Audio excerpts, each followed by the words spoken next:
Welcome to another fun-filled Monday edition of Second City Sports. We're live in living color right here on Sports Zone Chicago, along with Miss Lakina McGee, which is she. I am Sydney Brownhead. That's me. You can follow yours truly on the Twitter, X, and the IG at SidKid80. Once again, it's SidKid80. That's SIDKID80. That's SIDKID80. You can follow Lakina McGee on the Twitter, X, and Lakina McGee on the IG. Make sure you download that Sports Zone Chicago app wherever you get your apps. You want to know why? Because we said so, that's why.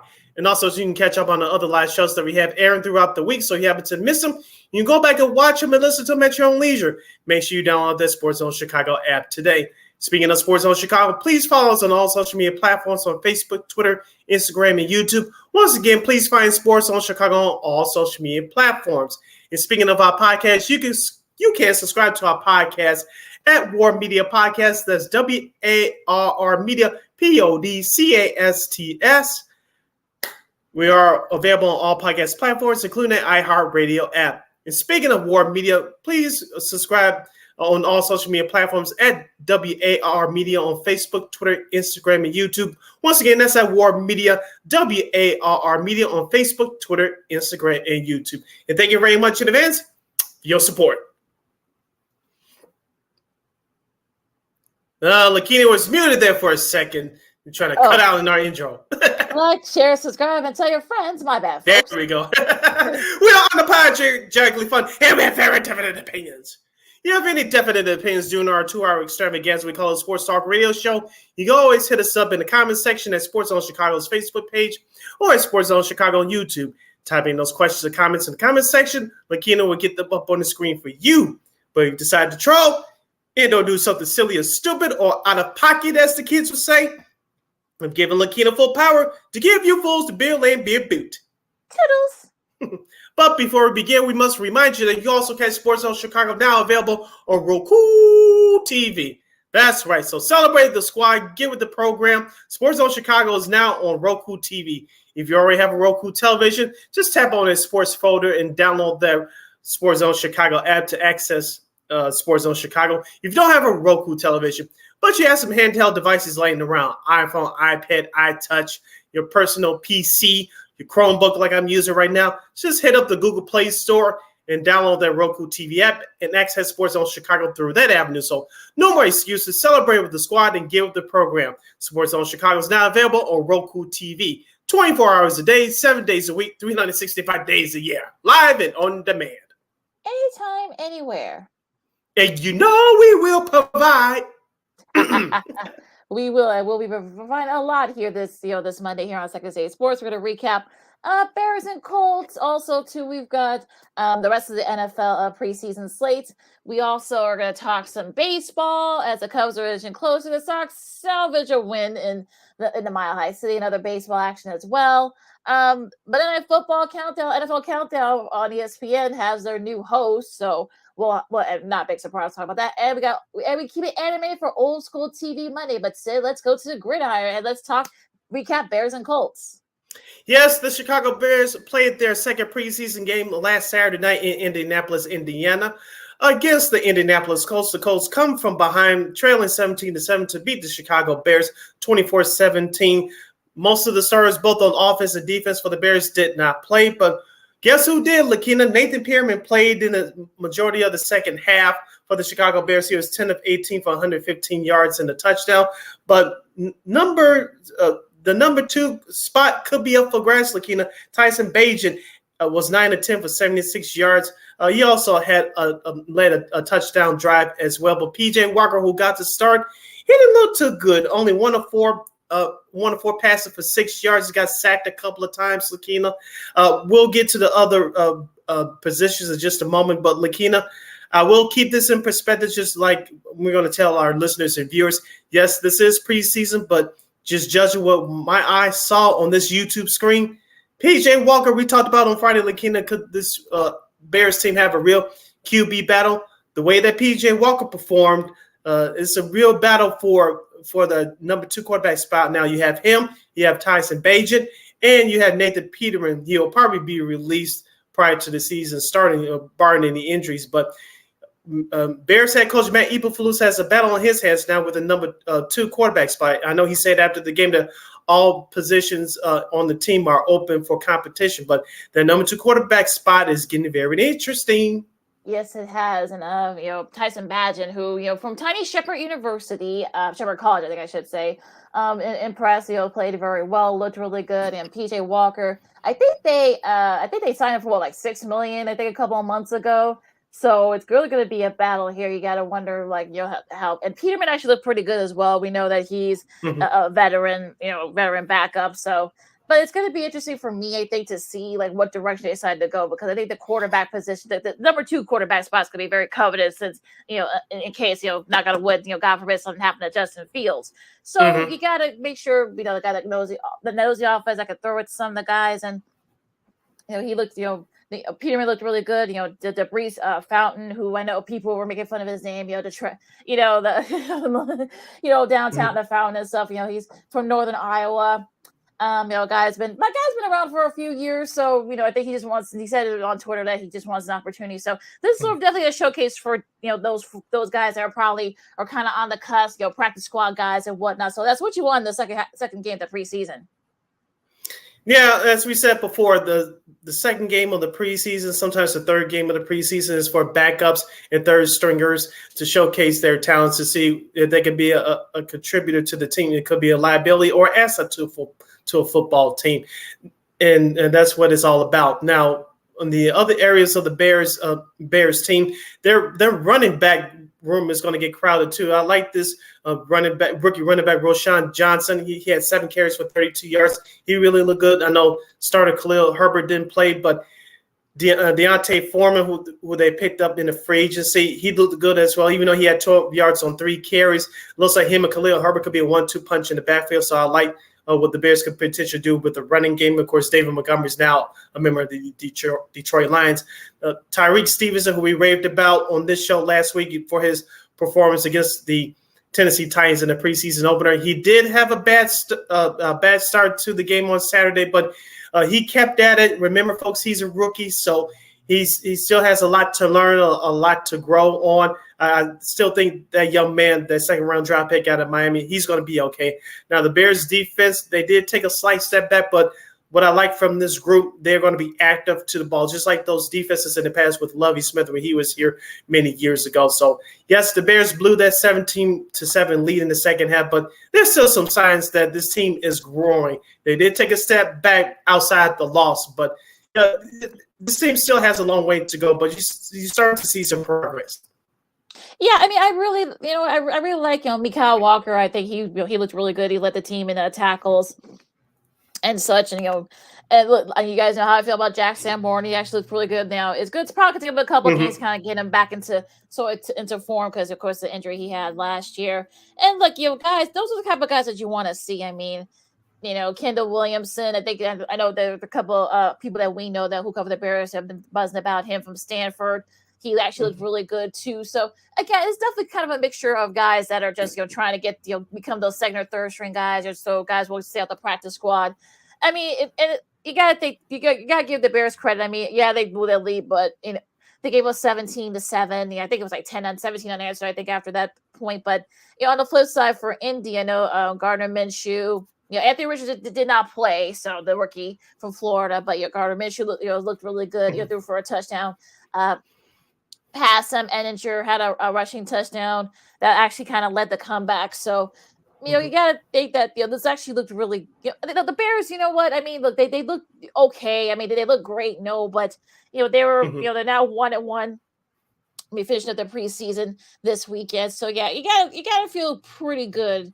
And of course, they face Buffalo on Saturday. You gotta wonder that most of the people are not going to play. Although Ryan Poles, if you heard his interview with Jason McKee on ESPN 1000, he made it sound like he wasn't very pleased with Eberflus saying most of the starters, including Fields. So he said that he kind of made it sound like that they may play a series on Saturday. So we'll have to wait and see what happens there. Yeah, also too, word around campus that the starters may play more than a series. They may play a quarter into the second quarter, or maybe at least part of the majority of the first half. We'll see what happens as this week goes along. But also, too, injury note for the Chicago Bears. It looks like starter offensive lineman Tevin Jenkins may miss the start of the regular season. So it's going to test the depth of the offensive line early for Chicago. So I think that this preseason game coming up on Saturday for against the Buffalo Bills, which, like you said, I don't think any of their starters are going to play. I doubt that you see Josh Allen or Stephon Diggs, anybody suit up for that. I'll doubt. Very seriously doubt that. But going back to the Bears, but whoever starts on the offensive line for the Bears, you want to see progress. You want to see them take the next step to help develop this offense to help out Justin Fields. I'm really looking forward to see Darnell Wright, their first-round draft pick out of the University of Tennessee. He did a couple of good things. He didn't play on Saturday, but he did a couple of good things a couple of weeks ago against the Tennessee Titans. If he starts on Saturday, I want to see what progressions that he has taken from the first preseason game into now starting the third preseason game against Buffalo coming up here on Saturday. Yeah, it's going to be interesting to see how all these guys look because they didn't play. They're going to be playing again. I'm sure they're going to play like maybe most of not – maybe just the first quarter if nothing else. So I think that progression is really going to be the sort of like the thing here, especially with guys that are struggling to make another spot on the team. So I'm really looking forward to seeing how everyone looks now. The Tevin Jenkins injury again. I mean, every year is always something with this guy, right? I mean, like you said, it's really going to test that depth early on. Now they didn't say how long it's going to be out. It could be 4 weeks. It could be the season. It could be just half the season. So they're not really saying much, keeping that very close to the vest. So we'll see what happens there. As you listen to Second City Sports on Sports on Chicago, Lee Keenan McGee, Cindy Brown with you now. We won't go game by game because I think it would be a waste since a lot of the starters didn't play. But who impressed you, if you from the highlights or the games that you saw, who impressed you most in week 2 of the preseason? The Denver San Francisco 49ers contest from the weekend. Pay attention to this guy. He wears number 10 for the 49ers. Ronnie Bell from the San Francisco 49ers. He was a wide receiver, the 7th round pick out of the University of Michigan. He made a couple of great plays. He had a good punt return, and he had a good he had a great catch on that game-winning field goal drive. He could definitely run after the catch. He has separation from his defenders. This kid really impressed me. And sticking with the 49ers, Lakina, I know I was going to say Trey Young. We're not talking about basketball, but Trey Lance, he had a pick early, but he did rebound to throw a touchdown pass. Sam Darnold played the majority of that first half into the second half. He looked good, even though he had a turnover too, but he did bounce back.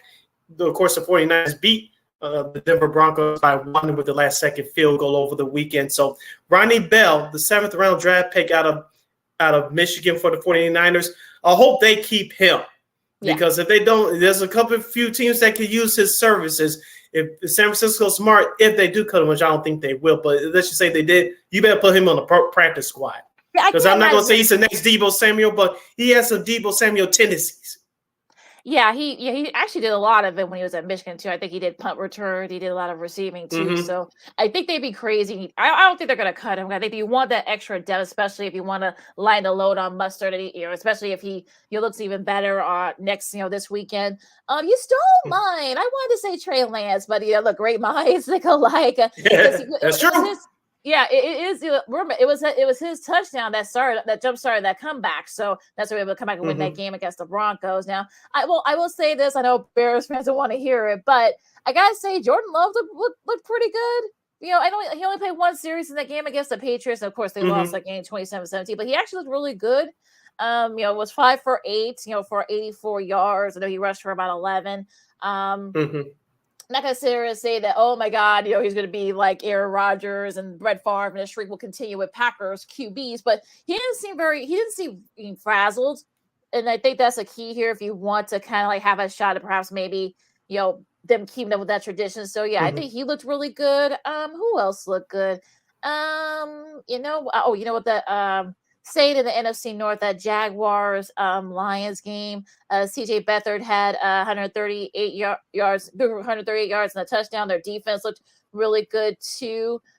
So you got to think, I know a lot of things. People were expecting them to do a lot this year. I'm talking about the Jaguars. So you got to think that they looked really good. Caleb Johnson from Houston Baptist led them in tackles. So you like to see guys that, yes, you want to see how the top guys do. In some cases, they don't play, but seeing guys from some of the smaller schools, D3, D2, and IA, trying to make a name as far as getting in that practice squad at the very least. So you get love seeing stories like that. Yep. You're going to see highlights of this game tomorrow, Tuesday, for those listening back on the replay on War Media Podcast. It's the Jets losing to the Tampa Bay Buccaneers 13-6 last Saturday night.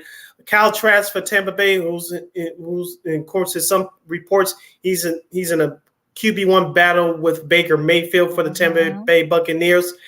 Kyle Trask was 20 of 28 for 218 yards and a touchdown. There was not much scoring in this game, only just one touchdown that came from Tampa Bay. On the flip side for the Jets, I know Aaron Rodgers didn't play. Zach Wilson, he had a couple of nice runs, but I didn't think he looked that great to me. Now, the Jets defense is on point, and that's what kept New York in the game, but their running game was vanilla to say the least. They had a fumble there.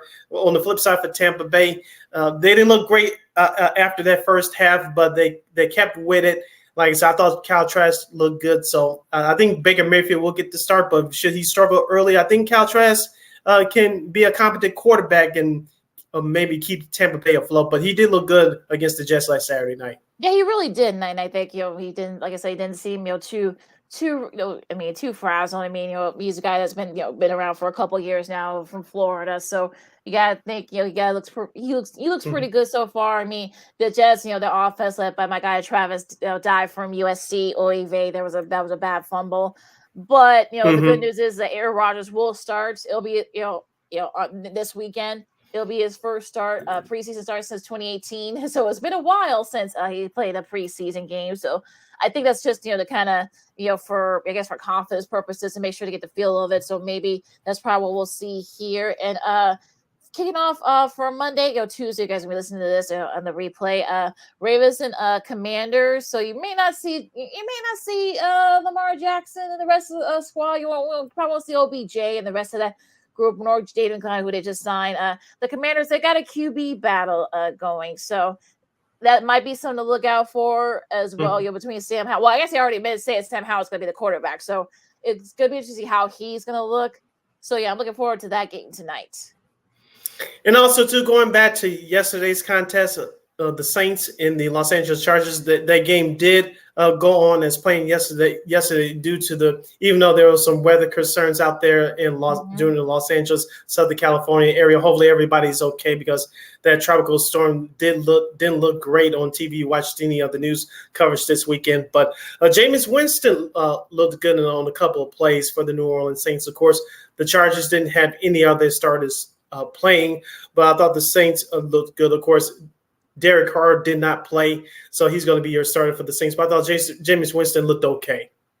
Yeah, he could definitely be a good number 2 behind Carr. So I think that should definitely help them. And I watched some of that game yesterday. There was some concerns about it. It looks like the worst of they I guess that area avoided the worst of the rain. So that's good news there. So keep our thoughts. I know some people were talking about canceling that game, but they went on as planned.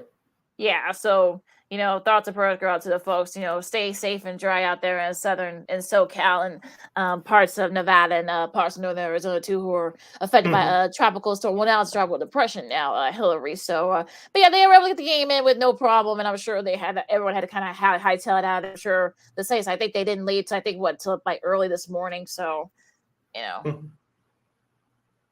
So, all right, you're listening to Second City Sports on Sports Zone Chicago. Sid Lakina hanging out here with you. We got to talk about that baseball, Lakina. Interesting things are happening both locally and nationally. The Cubs get it done against the Kansas City Royals. As you mentioned, the Sox, they happen to squeeze a game out of the worst team in the National League. And the pennant races in both leagues are starting to heat up. We'll talk about that and a whole lot more as you're listening to the Monday edition of Second City Sports right here on Sports Zone Chicago. This year, my mom got me the perfect bag for back to school. These colorful binders help me stay organized. These headphones are just what I need for studying. This These new sneakers are just what I needed for the new year. This jacket is a real must-have. My parents got me the skateboard I wanted. It's pretty cool. These scissors really come in handy in art class. These colored pencils, too. These new socks, they can be a real lifesaver.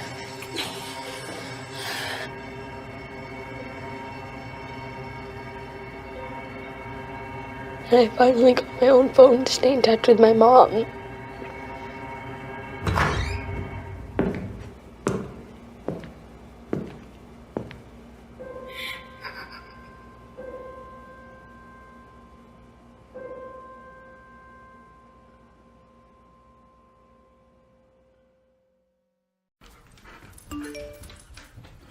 Trisha's having a sleepover tonight. Can I go? I wonder about Lucy's friends. What should I say? I know you're only 10, but one of these days a friend will offer you a drink. And alcohol at your age can lead to so many things. None of them good. So can I go to the sleepover? Lucy, I want you to promise me I something. finished my homework. Bigger promise. If there's any drinking, I want you to say, "No thanks, not my thing." Mom. I promise you, your real friends won't care. Deal? Sure. Really? I promise, Mom. They really do hear you. Did you pack your toothbrush? For tips on how to start the talk, visit underagedrinking.samhsa.gov. A public service message from the Substance Abuse and Mental Health Services Administration.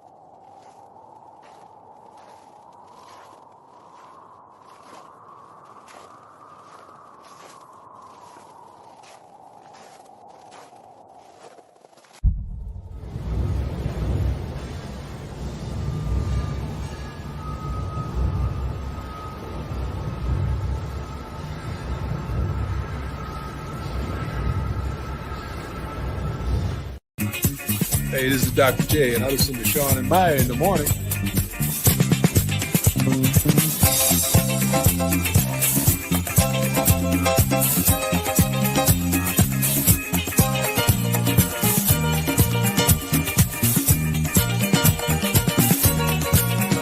He's seen a lot of the world, Chris Flexen, whether it be in the minors or Korea, and that ball's doused by Andrew Vaughn in the air, left field, at the wall, and gone! Smash to right field. Tolia looks up. It's off the wall. Moncada hits a dart. One run is home. Here comes number 2, and the Sox have tied the game. About half a step on that dive. That ball cranked by Sosa to left field. Back to the wall. It is out of here.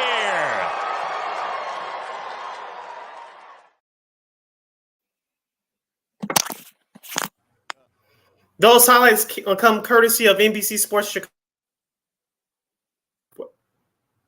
Those highlights come courtesy of NBC Sports Chicago as the White Sox avoid getting swept by the worst team in the National League in the Colorado Rockies. Welcome back to Second City Sports on Sports Zone Chicago.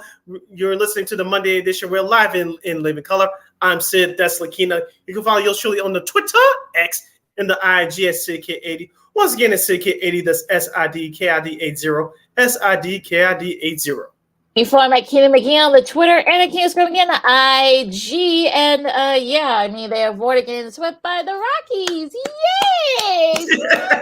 Woohoo! Whoop-de-doo! Yay!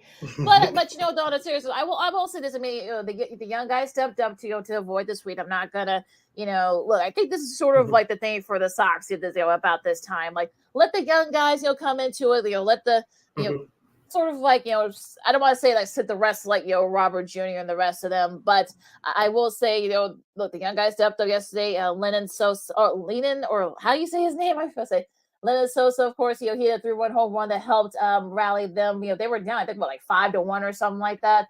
So yeah, 5-2, 5-2, something like that. Well, like I said, I was watching the BMW Championship after the Cub game was over. I had no intention to watch the White Sox, but I understand. Right, I know you understand what I'm coming for. Yeah, 5-2. Liz Sosa came back.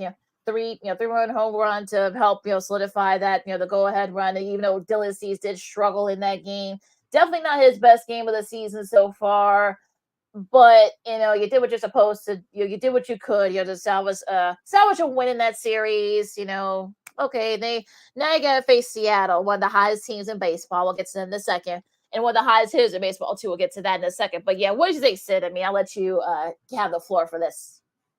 Well, one, they got embarrassed on Friday. Saturday, they look like dead men walking. Sunday, they decided to wake up, i.e., their bats. It was nice to see Andrew Vaughn hit that home run there, as we came back with the highlights there. Of course, Lennon Sosa, he was up here last year, but due to injuries, and he didn't get as much playing time as people would like because the Sox were actually in the pennant race, even though they were terrible last year too.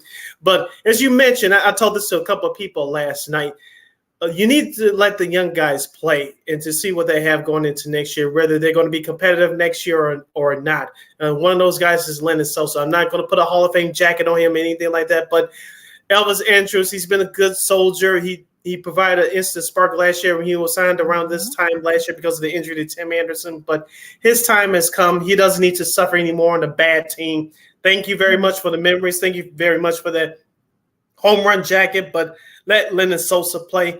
Trace Thompson, I don't think I love your father, love your older brother Clay, but I don't think it's going to work out here. I wish you the best, but I don't think he's going to be part of the White Sox future. Of course, he was part of that Lance Lynn, Joe Kelly trade back on August 1st. But let the young guys play to see what you have going into next year, and maybe they can play spoiler. I think they'll do that to some extent. We still have less than a month and a half to go in the season, so let's see what this White Sox team is made of. They say try to avoid 100 losses. Yeah, I think that's the best way to do it. I know that just to release Elvis Andrus, maybe he can address and let him go to maybe a contender or something. Let Sosa play and some of the other young guys. So I would say I feel the same way you just said about Sosa. So, but on the flip side here. Laced into center field, and that one short hops, and it skips past, and racing for third is Nico Horner. He's coming around, and he's coming in. It happens up on third. How about that? Suzuki. Right now, he is trending to have almost identical numbers this year as he did last year. In the air, left field. Suzuki gets a hold of one, and it's gone. Sale will touch them all, and the Cubs add a run. It's 3-1. Here's Miguel Amaya. Deep drive to left off the bat of Amaya. This ball's got a chance. Gone. Long home run for the rookie catcher Miguel Amaya, and the Cubs lead 4-1. And those highlights are from both the Marquee Network and from 670 Score, the radio version. So, Sid, I mean, the Royals, yes, they were a pain. I know I know like the Sox are trying to play spoiler too. I mean, was it annoying? Yeah, was it annoying? They lost a tough one on Friday, but look, you did what you're supposed to do those last two games. You win 2 out of 3. I mean, look, you're gonna have to really kind of grind it out for some of these teams that want to play spoilers. So yeah, was it hard? Yes. Was it annoying? Yes. But you did what you had to do when you won 2 out of 3 against the Royals. So you'll take it if you're the Cubs. Yeah, as we said on our last show on Friday, we'll keep saying this here until the end of the regular season.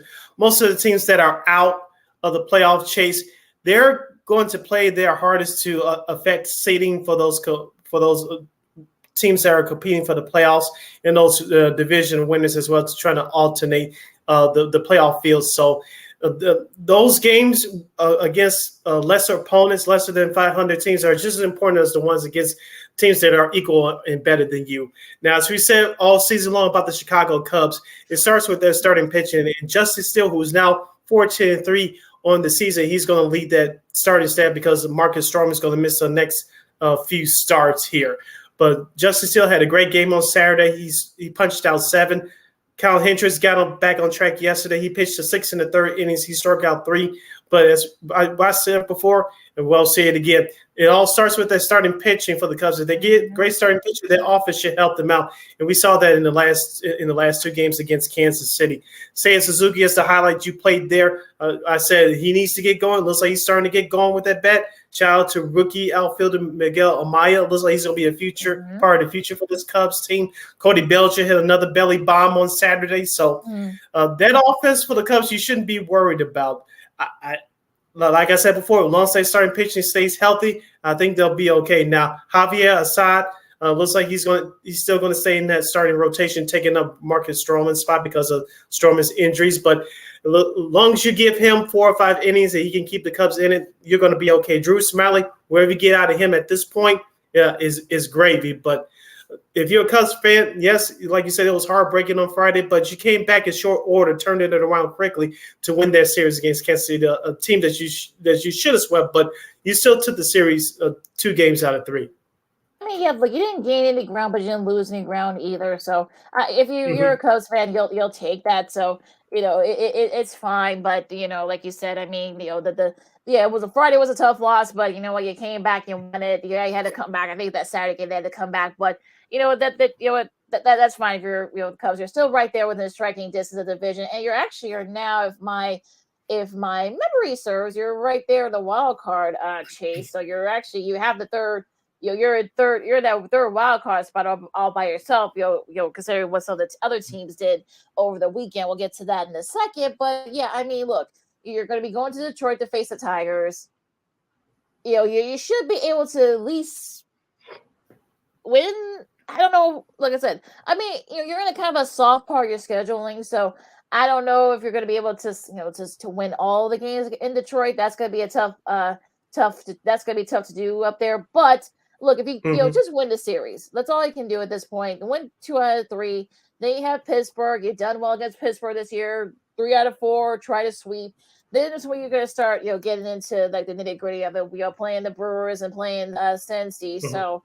And San Francisco and the Diamondbacks, hoping to kind of do something after that. So, it kind of sets up nicely for them to gain some ground. And I feel like, look, just be consistent. You're not going to be able to control what the other teams do, but just stay consistent and you can do your thing. Yeah, and that's the key for the Cubs right now. Avoid any more major injuries. Just stay consistent with the offense. And like I said, the starting pitcher has to be consistent as well. As you mentioned, they hit the easiest part of their schedule. It'll be great for them to sweep Detroit. They have 2 night games, one tonight, one tomorrow. Of course, the day game on Wednesday on getaway day before they head to Pittsburgh for 4. So for this road trip, you have 3 in Detroit, 4 in Pittsburgh. I don't think it's too much of an expectation to expect a 5-2 road trip. At worst, 4-3. I think 5-2. Like I said, 5-2 is the ceiling. Of course, you want to win all 7. That's not going to happen. Let's be realistic. Right. But I think 5-2 is the ceiling. 4-3 is the floor. I think if you're, just win 4-3 might be a little disappointing. I would say just get to 5-2, 6-1. You may not be able to win all of them. Like you said, that's going to be tough to do. But I feel like if you just win 5 out of 7 or 6 out of 7, then you can kind of be right there. Maybe you can gain a game or 2 against Milwaukee. So, just keep it one series at a time, one game at a time, and don't look ahead. I think that's going to be the key, especially when we get to that Pittsburgh series coming up later this week. Yeah. Going around the diamonds, around the rest of Major League Baseball, Lakina, your Seattle Mariners went into Houston quietly over the weekend, but they came out with a bang. They swept the defending world champs, even at that silly beanball war on Saturday. Javier, I forget his name, Valdez, who threw the no-hitter earlier in the season. Yeah, he lost the trial. I think he hit Rodriguez. I think he was the batter. But and then there's a little beanball war that started, and then it broke up quickly. Thank goodness it didn't get any worse. But yesterday, Seattle jumped out to a big lead, but Houston came back and nearly won that game. But Seattle held on to complete the sweep. Lakina, as we talked about for the last week or so, they were doing it very quietly, but they made a big, loud boom over the weekend. And now they're in the division race with with the Astros in the AL West. The Texas Rangers didn't help their own causes either. They get swept by the Milwaukee Brewers. Well, yeah, thanks a lot. Yeah, thanks a lot, Texas. You could help the Cubs out a little bit. But, on the bright side for me, Seattle fan me. I mean, Julio Rodriguez, had a great outing in that. Actually had a great last 4 games. Since 1900, he recorded 13 hits in a 3-game span. He's only one of 7 players to do that, and also record 4 stolen bases. So that's just amazing what he's been able to do. He's one of the reasons why. Well, he had 14 hits and 5 stolen bases in that, that span, that 4-game span, including that sweep against Houston. I did not see that coming. So that was amazing. Their pitching was really solid. Suarez, hit a 2-run home run for the Mariners to complete that sweep. So that was just, amazing. Their pitch has been really good too. So, Eugenio Suarez has been really good. Their pitcher Hancock. I mean, that might be something to look out for. Emerson Hancock. I mean, he had to exit his start on Saturday, so that's something to look for as well. But their pitch has been okay. Hasn't been great, but on Friday though, that looked really good. I mean, Bryce Miller looked really good, in that Friday start to kind of, cement that. They kept the Astros at bay there. So, aside from the little brouhaha that almost happened there between, they don't like each other. Of course, these are AL West rivals, but look, take this if you're the Mariners. I mean, they're only 3 games back as we're recording this of Texas. So you call that Texas Brewers series that it might be a little tough for Texas, and sure enough, they got swept by the Brewers. Yeah, you look at Texas right now. Max Scherzer, he lost another start over the weekend, but I think he's still going to be okay for Texas. I know they're going through a little rough stretch right now, but I think manager Bruce Bochy, and that's what happens when you have a veteran manager in your dugout. You're supposed to guide these young guys to say that, hey, these things are going to happen, but you got to pick it up and get going, because you have not 1 but 2 teams chasing after you with Houston and now Seattle coming along. So they're in the pennant race. I'm talking about Texas now. I still believe they're a playoff team, but they got to get it going, and they got to have some other starting pitchers other than Matt Scherzer step up for them in that rotation. Now, on the flip side for the Houston Astros, they got to get it together with their starting pitching. They still have a great bullpen. They still have a great lineup, as we mentioned, with Jose Altuve and Yordan Alvarez, both of them returning for injuries for the last few weeks. It looks like Jose Abreu's starting to pick his spots to where he delivers big hits. So it's going to be a great AL West race going through the month of September. And I hope it comes down to the last day of the season. As of right now, it looks like it's going to turn out that way. They all play each other too those next few weeks, so it's going to be very interesting to see who's coming out at division. Now, stay on the flip side though, in the AL West, the Angels, our buddy Chris Gilman, our girl Chrissy Manica's fiance, lost 18-4 in that rubber match against the Rays, and they're losing ground pretty quick. I'm talking about the Angels, and that's the 14-1 loss, their largest loss at home since 2009. So, and we're already seeing that Shohei Ohtani is not going to pitch anymore this year. So, do you think they sit him the rest of the year? Because it's gonna look, they're not really playing much for anything right now. So, what do you think they're going to do? I don't think Shohei Ohtani is going to sit for the entire year. You have a little bit over a month left. Like you said, we talked about this on Friday. He shouldn't pitch anymore this year because he's coming up on free agency. He wants to be his best self in terms of health wise, because he's going to get paid, whether it's by the Angels or someone else. I think it's going to be someone else personally. But you got to put yourself in the best position possible. You got to look out for yourself, and that's what Shohei is doing right now. Can he continue to play in terms of being that DH? Yes, but I wouldn't pitch him anymore this year, and which is smart. Like you said, the Angels are quickly falling out of the race. I'm not going to blame it on this one person, but the acquisition of Lucas Giolito hasn't really worked out for him. He's only 1-3 since he was traded from the White Sox. He has an ERA over 7, I believe it. So that's one of the main problems. Plus, they had injuries all throughout their roster throughout the whole year. So, and that's been another factor as well. So if you show ahead of time, you got to look out for yourself. I don't have a problem with this. Yeah, I don't either. So we'll see what happens with that. Going to the NL for a second to the West.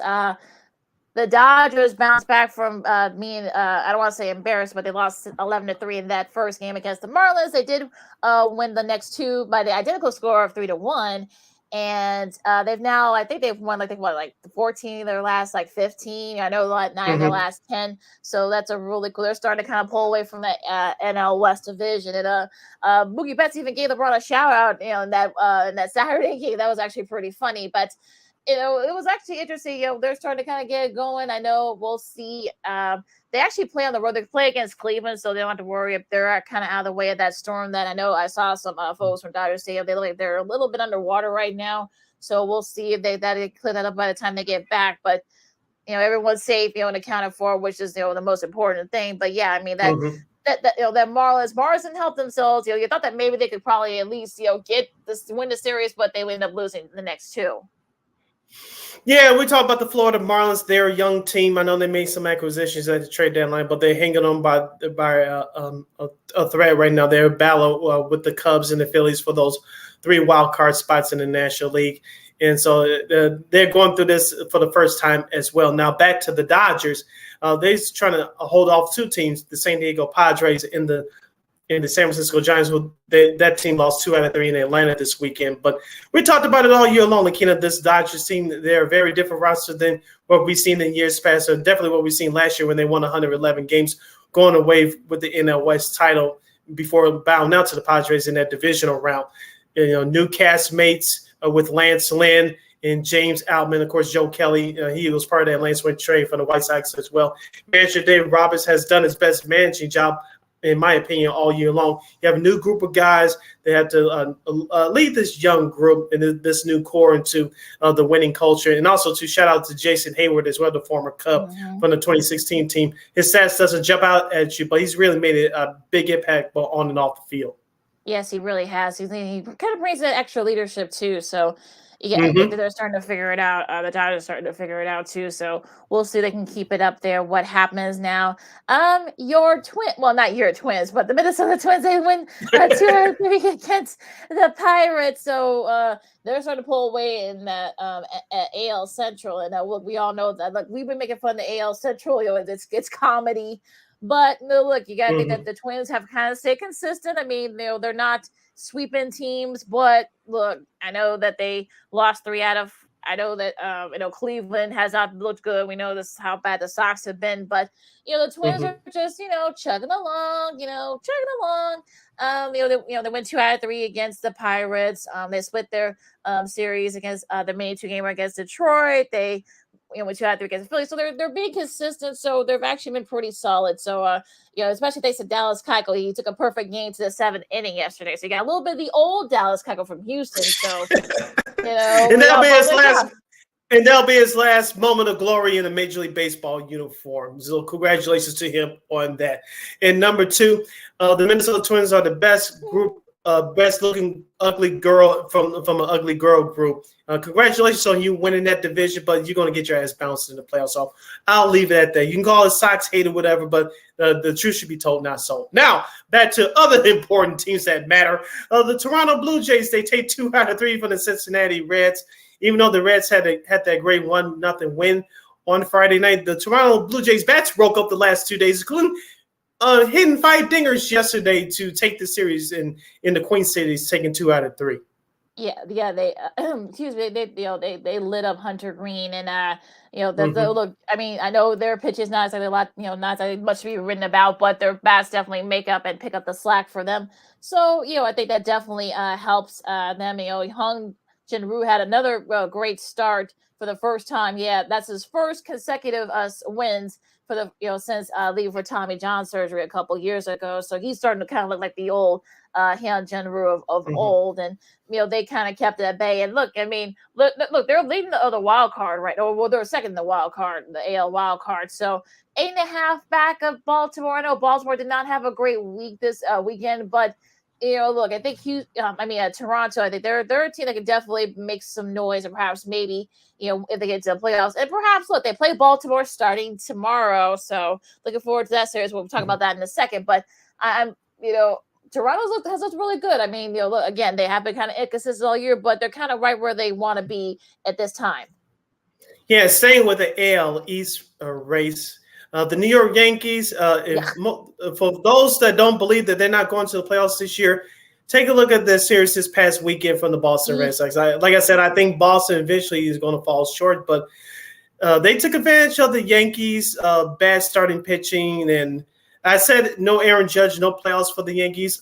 No offense, no playoffs for the Yankees. And you saw that this weekend. It's the Boston Red Sox who completed that 3-game sweep in the Bronx. The Yankees, during their current losing streak, they're only averaging 2.8 runs per game, and their team ERA is almost 7. So much for that team. That's pretty damn bad. Yeah, I mean, so much for that team meeting they had on Friday, right before that series. I mean, right. You thought that maybe, they're starting to get it going, but no, not so much. So, one of the heads should be rolling down there, up there in the Bronx. So we'll see what happens. They're going to schedule for this week. One more game, Lakina, real quick. Washington took 2 out of 3 from Philadelphia this weekend, including winning that Little League Classic last night in Pennsylvania. Yeah. I did check out some of the highlights of that game. As we said on Friday, it was nice for them to perform in front of the Little League kids. That was really I know cool. the MLB's been doing it for the last few years, but it was awesome to see that once again last night. Yeah, especially with their local team, Phillies, I think, about 2-3 hours, outside sports. So we'll talk a little bit about I guess we'll talk about a little bit of the Little League World Series later on. But, that was a really cool moment. You saw how, especially on the international side, the eyes lit up. So that's really nice to see. So that was really cool. But unfortunately, not so much if you're a Phillies fan. You lose 2 out of 3 to Washington. Now help yourselves there in the wild card race. So, gonna be interesting though. But yeah, we'll see what happens with that. Now going into the scheduling. Cubs and Tigers, of course, we talked about that. The first game up. Speaking of the Phillies, they face San Francisco. That's probably going to be an elimination game, I'm sure, in the wild card race. St. Louis and Pittsburgh. Yankees and Braves. You thought maybe earlier in the year, people thought that this could have been a World Series preview earlier in the year. Not so much now. We'll see. I know Atlanta didn't have their best. Had their Well, I mean, they did okay. I mean, they took 2 out of 3 against San Fran, but they were a little bit rusty yesterday. We'll see what happens there. Now, Boston, Houston needs to get there. I'm sure they want to get that bad taste getting swept by Seattle out of their mouth. So, yes, nice little pickup there. Mariners and the White Sox. The first game of that series will be on FS1. Assuming it's not blacked out here in Chicago. Oakland, and Kansas City as well. Of course, wrapping up the schedule for tonight, you have the Texas Rangers at the Arizona Diamondbacks. The Diamondbacks took 3 out of 4 in San Diego over the weekend. You'll have the Miami Marlins at the San Diego Padres wrapping up tonight's schedule. Now, of the series, there will be kicking off tomorrow. Of course, you mentioned about the Cubs and Tigers. That'll be the second game of that series tomorrow. Colorado at Tampa Bay. We have the San Francisco Giants at Philadelphia to take on the Phillies. The Blue Jays and the Baltimore Orioles will do battle there in the Beltway City tomorrow. I definitely cannot wait for that. And the Washington Nationals will travel upstate on the Greyhound bus to New York City to face the New York Yankees. Of course, you have the Cardinals and the Pirates, the Dodgers and the Guardians. Let's see. And the Cincinnati Reds and the Anaheim Angels will start their series tomorrow. They were supposed to start their series tonight, but because of the storms in Southern California, that the opening game will be postponed and tonight's game will be made up on Wednesday. All right, that should be. And Twins and Brewers will play tomorrow too. I'm about to say, yeah, Twins and Brewers too. Yeah, don't forget about that. Go Twins! Come on, Twins! Help us out here. That is your schedule for this weekend. This early part of this weekend, MLB. Yeah, hour number 1 in the books. Hour number 2 straight ahead as you listen to the Monday edition of Second City Sports on Sports Zone Chicago. We have another top 10 list that I dug up from the World Wide Web from over the weekend regarding the National Football League. We'll have Lakina's update on golf in the Little League. And plus, we'll wrap up the show with Old School TV Monday, plus a whole lot more nuggets and fun and perhaps a couple of news tidbits from the sports media world. You're listening to the Monday edition of Second City Sports. We're live in living color right here on Sports Zone Chicago. No, I don't know, though. I'm scared. I mean, you're so...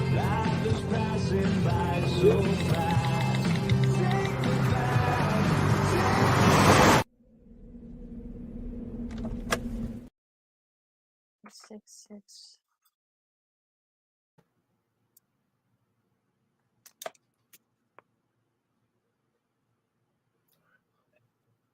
566 5187.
No, I don't know though. I'm scared. I mean, you're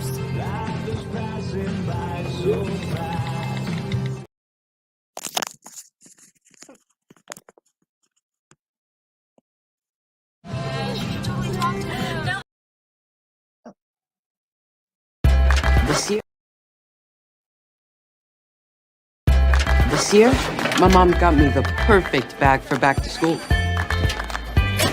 These colorful binders help me stay organized. These headphones are just what I need for studying.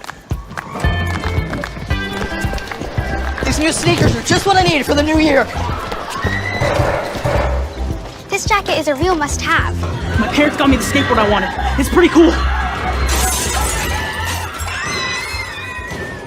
These scissors really come in handy in art class. These colored pencils too. These new socks, they can be a real lifesaver.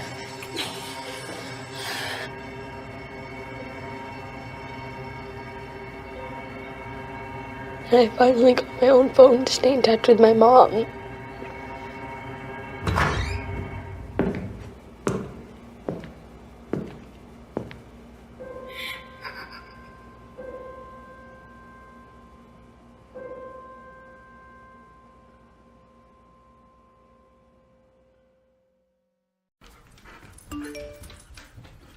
Trisha's having a sleepover tonight. Can I go? I wonder about Lucy's friends. What should I say?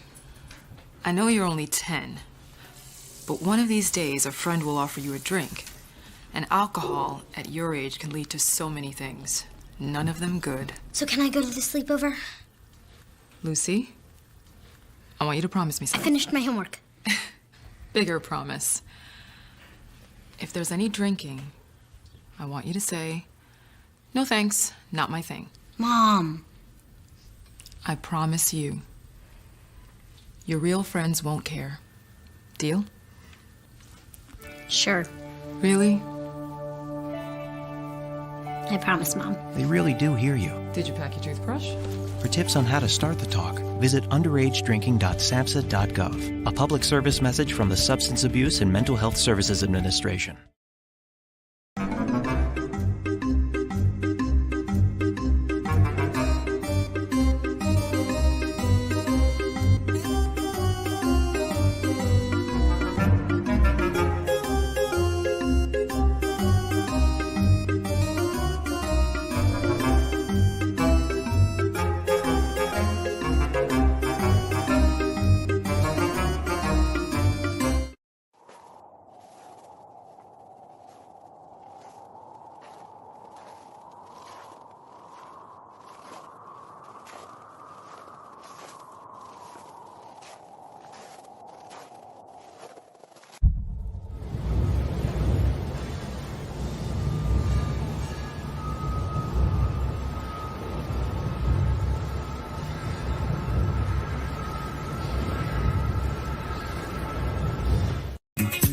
Hey, this is Dr. J, and I listen to Sean and Maya in the morning.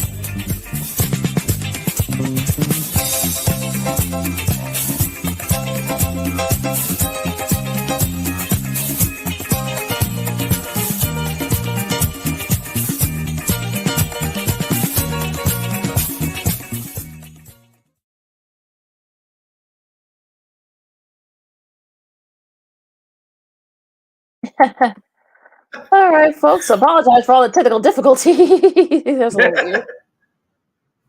Welcome back to hour number 2 of Second City Sports on this Monday edition. We're live in living color right here on Sports Zone Chicago. I'm Sid. That's Lakina. You can follow yours truly on the Twitter, X, and the IG at SidKid80. Once again, it's SidKid80. That's SIDKID80. SIDKID80. You can follow my Kim again on the Twitter, X, and Kim again, the IG. We have less than 50 minutes left for this extravaganza. We call it a sports talk radio show. If you have any questions or comments for us, you can always go to Sports Zone Chicago's Facebook page or at Sports Zone Chicago on YouTube. Type in those questions or comments in the comment section. Lakina will get them up on the screen for you. And just a daily reminder, we at Sports Zone Chicago, you could catch us live in living color on Roku TV. All right, Sid, where do you want to go? Because there's so many places that we can go here. Where do you want to go? Let's go back to the world of the NFL.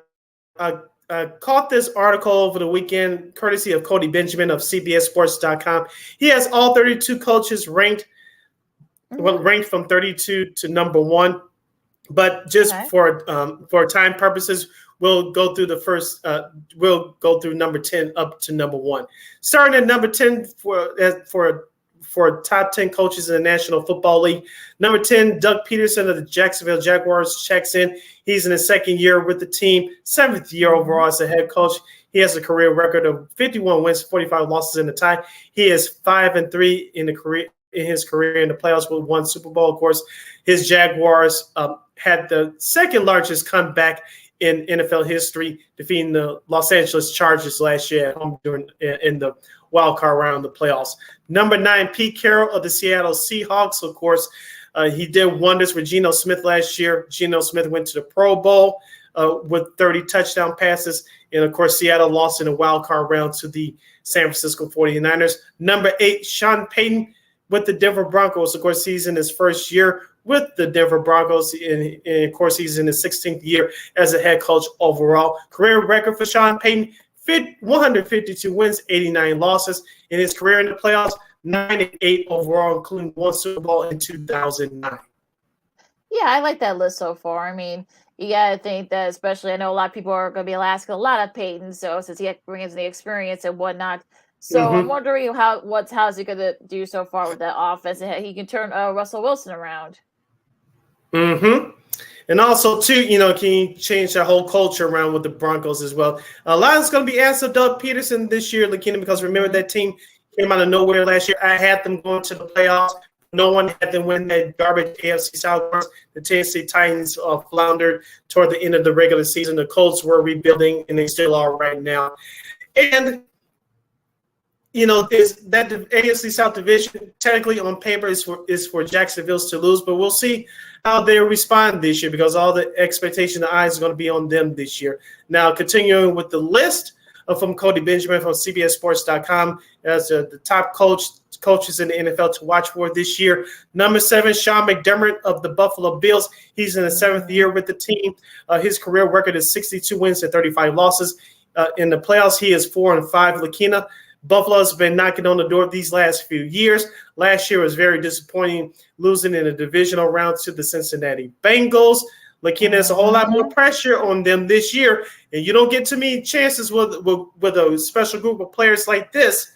So I think I'm not going to say this is this year or bust, but it's getting very close for Mr. McDermott and coming up there in Buffalo. Yeah, it's going to be interesting, especially with Naheem Hines. He's out now. I just saw on Twitter here, Twitter X, that they just signed Tyler Johnson, a veteran running back. So that you got that he's going to be the third down back. So you don't have to worry about Josh Allen leading the team in rushing anymore, Sid. So I think that hopefully, hopefully that won't be the case. But yeah, I mean, that AFC East is going to be a lot tougher this year. A lot, except of the Jets.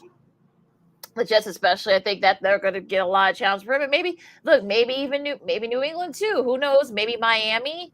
I mean, I feel like, this could be, I'm not going to say that they're going to be in a tougher division. I'm talking about the Bills, but they're going to have to earn. They're going to have to earn it this year in the AFC East. We'll talk more when we get to our previews, but they're definitely going to get a lot of fight from the other teams in their division. Yes, as you mentioned, it's going to be very competitive this year. And let's not forget what the surrounding drama going on with the Buffalo Bills. Josh Allen's right elbow injury that they tried to hide last year. Is that thing completely healthy going into this year? Of course, Stephon Diggs is dealing with his own issues. Once again, we saw that play out in Minnesota. That's why he's in Buffalo right now. Could he do the same thing to go to another team? We shall see if things don't turn out well for Buffalo. And isn't Von Miller still out to start the year? Because as we said last year, his injury really affected that Buffalo Bills defense, especially against the run. I think he is out still. I'm not sure. I'll double check, but I don't think he's practiced yet. I don't think. Okay. I'll have to double check, but yeah, that seems to be the case with Von Miller. Okay, number 6, Mike Tomlin of the Pittsburgh Steelers. He is in year 17 with the team, 17 years as head coach. His career record, 163 wins, 93 losses, and 2 ties. He is 8-9 in the playoffs and 1-1 in Super Bowls. Of course, we talked about last year, Lakina. Mike Tomlin has never had a losing season. Of course, he started Mitch Trubisky last year to start the year. The former Chicago Bear quarterback, he threw him on the bench and put in rookie, now second-year guy Kenny Pickett. Kenny Pickett looked good last year. Almost made the playoffs so far. Pickett has looked great this year in the preseason and limited action. But for Mike Tomlin, can he achieve another winning season, perhaps be one of those surprise teams this year? I mean, look, it could happen. I mean, just to clean up on my Von Miller stuff, he is close, so we'll see what that means. He could be out another 2 or 3 weeks. So we'll see what happens with that. Now, as far as going back to the Steelers for a minute here, I think, look, he's not had, Tomlin has not had a losing season since he's been there. So you gotta think that even with the struggles that they had last year, I mean, look, they've got the players. I mean, they got Pickett, they've got Najee Harris, Deontay Johnson. They got Allen Robinson. They picked him up through free agency. T.J. Watt. I know he's had his struggles, with some injuries last year. He's back. So I'm wondering, could they? Don't forget Joey Porter Jr. He had a pretty nice showing yesterday in the home opener. I'm sure there were a lot of Pittsburgh fans that were happy about that. You saw his dad there. He gave him his jersey after the game. That was a really cool moment. But yeah, I mean, look, I think they could they perhaps maybe be a little bit of a surprise in the AFC North? Probably. I mean, look, if they pick, it's got to be consistent. The defense has to be really solid too. So I'm thinking that maybe could they perhaps maybe surprise people in the AFC North? I don't know if they're going to win the division, but I think they could definitely make a case for one of the wild card spots. As you mentioned, the AFC North is going to be a very competitive division as well this year. We talked about the AFC East just a couple of minutes ago. The AFC North could be competitive as well. You have Cincinnati, you have Cleveland, of course. You mentioned Baltimore with Lamar Jackson now getting fresh paper, and of course Pittsburgh. So we'll see what happens with that. You're listening to Second City Sports on Chicago City. Lakina here with you as we review the article from Cody Benjamin, courtesy of CBSSports.com, bringing the NFL head coaches from 32 to 1 for the 2023 season. Of course, we're going through the top 10 names first. Checking in at number 5, John Harbaugh of the aforementioned Baltimore Ravens. He's in his 16th year as a head coach and 16th year with the team. Career record 147-95, 11-9 in the playoffs, including 1-0 in Super Bowls. That was back in 2012. We talked about Lamar Jackson being back with the team. Now, you saw what happened last year as Lamar Jackson missed almost the entire second half of the year. Of course, they lost a close one. I'm talking about Baltimore to Cincinnati in the wild card round last year. So they picked up OBJ, Odell Beckham Jr. for those of you scoring at home. And, of course, they have a couple of new running backs as well, including my guy, J.K. Dobbins, who's returning from injury. There's a whole lot more pressure going to be on Baltimore this year. And with Cincinnati being that contending team in terms of a Super Bowl the last couple of years, Baltimore trying to get up to that level as well. And I think that the key is going to be Lamar Jackson's health. I think he's looked okay this preseason. I know they don't want to overextend him, but you got OBJ, you got Zay Flowers, who they drafted. So I think that I've said it from Boston College. Like I said, I think he's going to be probably one of the steals from this year's draft. Of course, you got Mark Andrews, so he'll have some time to spread the ball around. The O-line is going to be sort of like the big question mark there. They just signed Javion Clowney, so I think they'll definitely shore off that that's that front seven. And the secondary is going to be a big question mark too. Marcus Peters isn't there anymore, so That's gonna be the number one question there too. You're gonna be a lot of youth gonna be in that secondary. Of course, they got Kyle Hamilton from Notre Dame, so that's gonna be a second rounder. So you gotta wonder he's Lowe's gonna be on those guys. I know Marlon Humphrey's gonna be out for a little bit. That's why they brought in Clowney. So yeah, that's gonna be really gonna be the key here, and try to get how those new guys are going to mesh up with a little bit of the youth, and also too, of course, you got Roquan Smith there as well with the veteran status. So that's really going to be like the key here. Yeah. Checking in at number 4, Sean McVay of the Los Angeles Rams. He's in his 7th year with the team, 7th year overall as a head coach. His career record, 60 wins and 38 losses, 7-3 in the playoffs, 1-1 in Super Bowls. Of course, we all saw what happened last year, Lakina, after winning the Super Bowl the year before. Injuries up and down the roster, including quarterback Matthew Stafford, ineffectiveness of wide receiver Allen Robinson. Like you mentioned, they cut it, and Pittsburgh picked up now. Aaron Donald, the best defensive player, defensive lineman perhaps in the NFL. He was injured last year as well. Of course, they finished the year last year at 5-12, but this team is looking forward to returning to prominence this year. Like you said, we'll get more deeper into it once we get to our divisional previews coming up here, starting with our next show this coming Friday. But remember, they also traded Jalen Ramsey as well to the Miami Dolphins. This team is in salary cap hell. They're going through a transition right now. Yeah, I mean, Cooper Kupp's still out too. Of course, he is supposed to practice this week, so that might be, that could help him out a little bit there. But yeah, I mean, I'm not going to sit there and say, oh my God, it's going to be like over and done with the Rams. I think they still got players. They still got talent. I mean, they were actually close to making the playoffs last year. So, it wasn't for some bad luck, luck with injuries especially. So I'm looking forward to seeing how those young players are gonna mesh. I mean, there have been rumors that maybe this might be Aaron Donald's last year. He's been kind of floating around about possibly retirement the last couple of years. So yeah, we'll have to wait and see. But yeah, we'll get deeper into it, but we get to the previews. But yeah, that's gonna be the number one question here. Yep. And remember, Sean McVay was really close to hanging it up last year at the conclusion of last season. Checking in at number 3, Bill Belichick of the New England Patriots. 29th year as a head coach, 24th season with New England. Career record, 298 and 152. Of course, with 2 victories this year, which he should get. He'll have career win number 300. He's 31-13 in the playoffs, including 6-3 in the Super Bowls. Lakina, we talked about the AFC East earlier. New England, on paper, should finish last, but they got to get that quarterback situation correct. It looks like he's going with Mac Jones, but who else do they have left at the position? I don't know. I know they picked up Ezekiel Elliott in this offseason in the last couple of weeks. I like their defense. It's a young, hungry, active defense, but they really got to put some points on the board. I think that's going to be the number one question there too. I mean, you got Ramondre Stevenson, who's one of the probably, if not quietly, probably one of the top running backs in the league. I know they picked up Hunter Henry. I know they picked up, like you said, Zeke, Devontae Parker, and also don't forget Juju Smith-Schuster signed with them as well.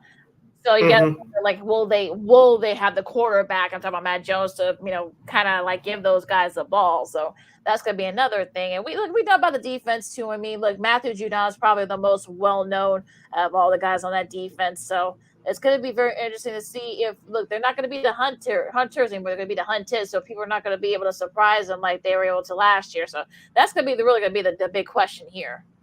All right, the number 2 coach ranked according to Corey Benjamin's article in CBSSports.com. Kyle Shanahan with the San Francisco 49ers. He's in the 7th year with the team, 7th year as a head coach overall. Career record, 52 wins, 46 losses, 6-3 in the playoffs, 0-1 Super Bowls. Of course, the 49ers lost terribly in the NFC Championship game last year to the eventual conference champion Philadelphia Eagles on the road. Of course, we know what happened with the starter Brock Purdy last year. He was lost due to injury during that NFC Championship game. But, of course, the injury to Trey Lance last year, which set up Brock Purdy to take his spot. Now, this year, Lakina, Kyle Shanahan has a problem on this sense. He has 3 quarterbacks on the roster. Of course, with Trey Lance in the aforementioned Brock Purdy, you still have Sam Darnold, who looked pretty good in that last preseason game over the weekend against Denver. The 49ers defense is still strong. Of course, you still have Christian McCaffrey, who's starting his first full season with the team. But that defense, Lakina, is still very good, but it's not going to be for too much longer before age and injury start to creep up on them. Yeah, Nick Bosa too. I know they've been able to finally actually work the contract stuff out, but that's going to be injuries for him.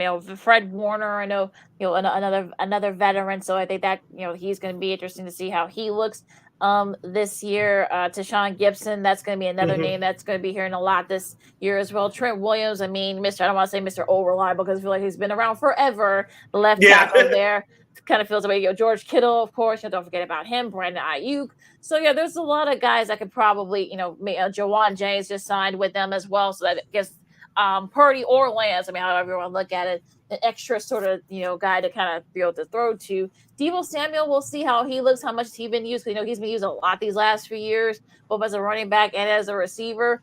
And also too with the QB situation, of course, when Purdy got hurt in the NFC Championship game, of course, you got guys that weren't warmed up. So I'm sure Kyle Shanahan actually learned that lesson. I'm sure he'll probably take 3 quarterbacks. I know like the lesson is to take only 2, but I think you better take 3. You got 3 good ones here. So the question is gonna be who's gonna be the number 2 guy. So that's gonna be the number 1 question here. So yeah, we'll see what happens. I know San Fran, they'll get their wins and such, but it's gonna be tough in the NFC West. But you gotta wonder okay, who's gonna be kind of like the number 2 guy behind Purdy? But we'll see how Purdy was coming back from injury too.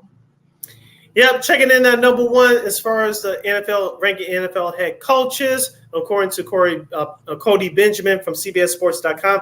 Number 1, of course, is Andy Reid of the defending world champion Kansas City Chiefs. Andy Reid is in his 11th year with Kansas City, 24th year overall as head coach. His career record: 247 wins, 138 losses, and 1 tie. Playoff record: 22-16, including 2-2 in Super Bowls. Lakina, this is a future Hall of Fame coach. As we saw what happened last year, especially when Patrick Mahomes injured his ankle in that second round game against Jacksonville. Andy Reid, I thought, did some of his best coaching work at that time, using Mahomes' strength with that bad ankle. Their defense has stepped up over the last couple of years, and you see why they have won 2 Super Bowls out of the last 4 years. Yeah, I mean, I wouldn't have blamed him if he had decided to retire, but look, I know he loves coaching, he loves football, so he's a football lifer. So you were going to get him to retire. You got to probably have to drag him kicking and screaming. But you got to wonder, though, will age be an issue, especially with Travis Kelce? He even admitted that, look, it might be, he's 32 now. You got to wonder how much he's got left in the tank. And I know that Chris Jones, I know that there's some salary issues going on with them. So taking a look at some of the other coaches just left out of the top 10 list. Number 11, Matt LaFleur of the Green Bay Packers. Of course, now that he no longer has Aaron Rodgers, he's going to have Jordan Love at the helm. Remember, as you said, Lakina, the Packers have a very good defense, but it's all going to be left up to the arm of Jordan Love. And number 12, Nick Sirianni of the Philadelphia Eagles. And last year, he took the Eagles helped take the Eagles to the Super Bowl. Of course, you have quarterback Jalen Hurts leading that charge. Of course, the second half, Sirianni didn't make any adjustments defensively. They should have won that game. But those are the top two coaches that were left out of the top 10 list. As if I could finish my Chris Jones thought for a second, you wonder, will that be an attraction, during the season? So I think, the contract stuff. Now, as far as the other coach, I know that Nick Sirianni, I know that, he's got a lot of new, you've got Hurts into the fold now. You just have him locked down for the next few years. So that stuff is going to help them. They've got definitely some new faces, but also too, you still got some, other guys. Yeah, we cannot hear Lakina right now. So we'll get some of the other names of the head coaches on this list. Now, according to Cody Benjamin of CBSSports.com, number 13 was Mike Vrabel of the Tennessee Titans. 14 was Zach Taylor of Cincinnati. Of course, we talked about Cincinnati being the leaders of the NFC North division. Brian Daboll was at number 15 for the New York Football Giants. Of course, rounding up the bottom of the list was Matt Eberflus of the Chicago Bears. Of course, there's some optimism surrounding the Bears both locally and a little bit nationally. Of course, Matt Eberflus is a defensive guy, and he has a very young roster ahead for the Chicago Bears. And you take a look at some of the players that they drafted or they picked up in free agency and via the draft of the last couple of years. We'll see if the Bears can make some improvements there, as hopefully we can bring Lakina back to the program. Lakina, can you hear me? Can you hear me? I think apparently that's been a question. Can you hear me? Yeah, I'm talking about Matt Eberflus. He was ranked as the last head coach on the Cody Benjamin's list, courtesy of CBSSports.com. He's the last ranked head coach on his list. But we're talking about Nick Sirianni of Philadelphia and the head coach of the Green Bay Packers, Mr. Matt LaFleur. There's going to be a whole lot of pressure on those two gentlemen this year, especially Matt. Yeah. Let's start with Matt LaFleur first. Well, yeah, I think LaFleur's probably has. Leading. Yeah, I think that the LaFleur probably has the most pressure. I know that Sirianni, he just got back from a Super Bowl appearance. But look, as I was finishing up, apparently I guess you couldn't hear me. But look, you got a nice little mixture. You got some guys have departed, but you still got the bulk of the guys. You got Hurts, you got Jason Kelsey. The defense has been beneath the two, especially with drafting of Jalen Carter. So that could only help them. And he's got guys like Fletcher Cox and Josh Sweat, and those guys kind of, and Terrell Edmonds too to kind of help, and Bradbury to help him out. So don't worry about that. Now, as far as the Packers are concerned, I mean, the defense actually been pretty solid. It's really going to be Jordan Love's going to be the number one question for that. So that's going to be the issue for the Packers. Now, as far as the Bears are concerned, I mean, I think, look, yes, the Bears picked up a lot of guys during the season, over the offseason, but you wonder how is everyone going to mesh. Now, so far, so good. I mean, we'll see how they do against, actual competition. So I'm sure he'll, it's a little weird that he's near the bottom, but I can kind of see why, especially last year. But, I'm looking forward to seeing how Eberflus looks, coaches in year two, because you got to wonder, like, they got a better roster now. So now it's going to be up to him and the rest of that coaching staff. I know we're up against it, Lakina. Just a couple more names on this list from 32 to 1. Number 22, Dan Campbell of the Detroit Lions. And number 23, Brandon Staley, who's apparently on a hot seat from the Los Angeles Chargers, especially after what happened in the playoffs last year. Giving up the second largest lead in playoff history. Yeah, I think he should be on the hot seat there. So I'm not definitely, if they don't get it together this year, I know that Justin Herbert got his money, so that's going to be the king. So, yeah, we'll see what happens with that. All right, you're listening to Second City Sports on Sports Zone Chicago. Sid Lakina hanging out here with you. We're going to take our 2-2 break to come back and wrap up today's show. We're going to have some sports media news. The PGA Championship took place in our area over the weekend, Lakina. It looks like that event is not going to come back for several years. I couldn't believe what I read and heard. We'll get into that. And plus, we're going to wrap up with Old School TV Mondays. We continue our cartoon series. Yay! That and a whole lot more. As you're listening to the Monday edition of Second City Sports, we're live in living color right here on Sports Zone Chicago. This year, my mom got me the perfect bag for back to school. These colorful binders help me stay organized. These headphones are just what I need for studying. These new sneakers are just what I needed for the new year. This jacket is a real must-have. My parents got me the skateboard I wanted. It's pretty cool. These scissors really come in handy in art class. These colored pencils, too. These new socks, they can be a real lifesaver.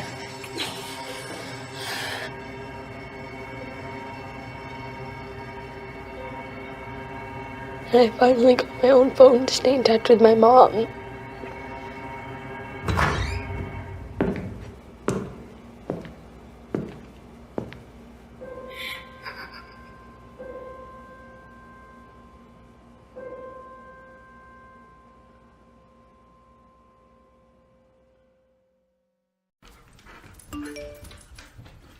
Trisha's having a sleepover tonight. Can I go? I wonder about Lucy's friends. What should I say? I know you're only 10, but one of these days a friend will offer you a drink. And alcohol at your age can lead to so many things, none of them good. So can I go to the sleepover?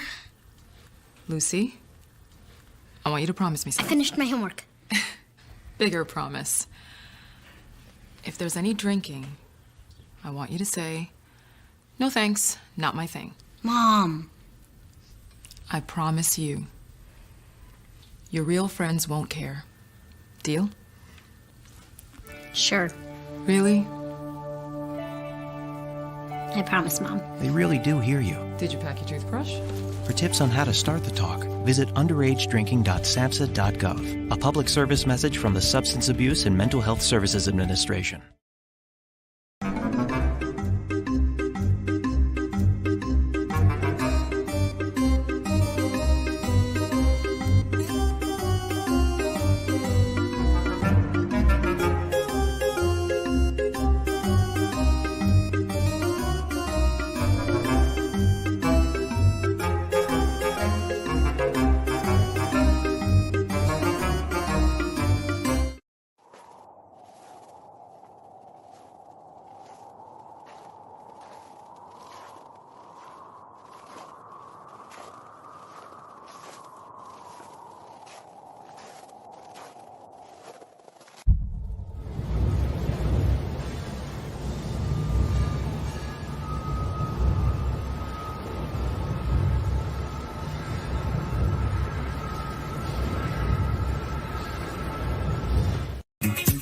Hey, this is Dr. J, and I listen to Sean and Maya in the morning.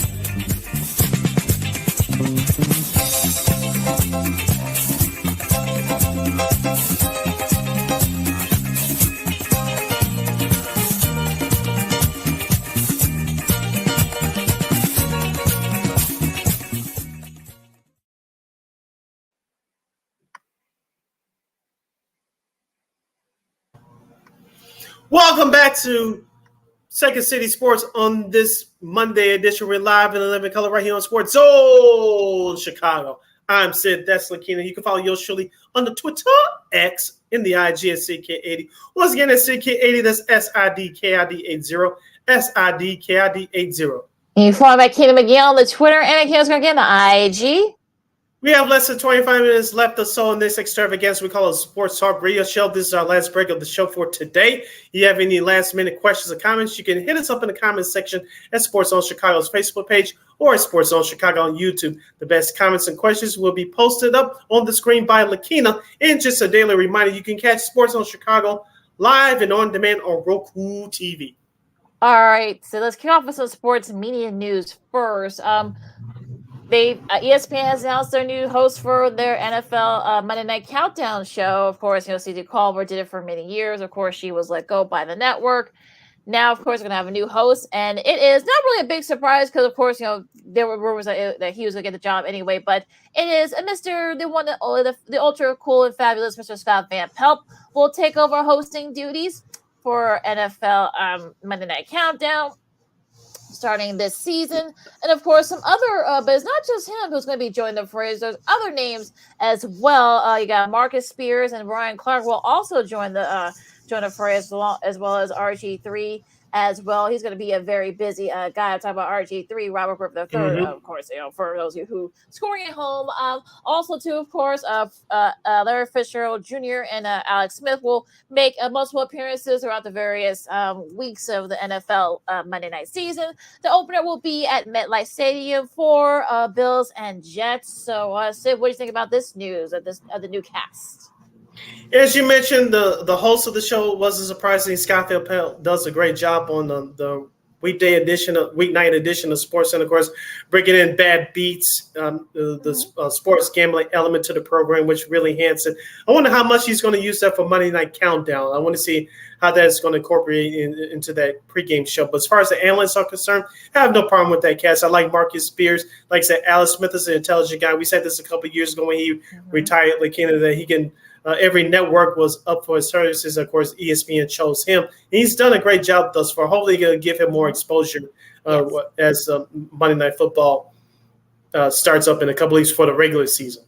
Yeah, absolutely. Same thing with RG3, and of course we know how smart he is. And Larry Fitzgerald's actually pretty smart too. So yeah, I said I have no issue with this. We knew that they were gonna. I think they are. I think from what I think they're saying that they are gonna keep up the bad beats, from whatever that site is. So I think they're still gonna keep that element of it. So I think looking forward to it. So yeah, that should be a whole lot of fun. Any other sports media news? That's probably the really big one that came out this morning. Any other sports media nuggets that you got?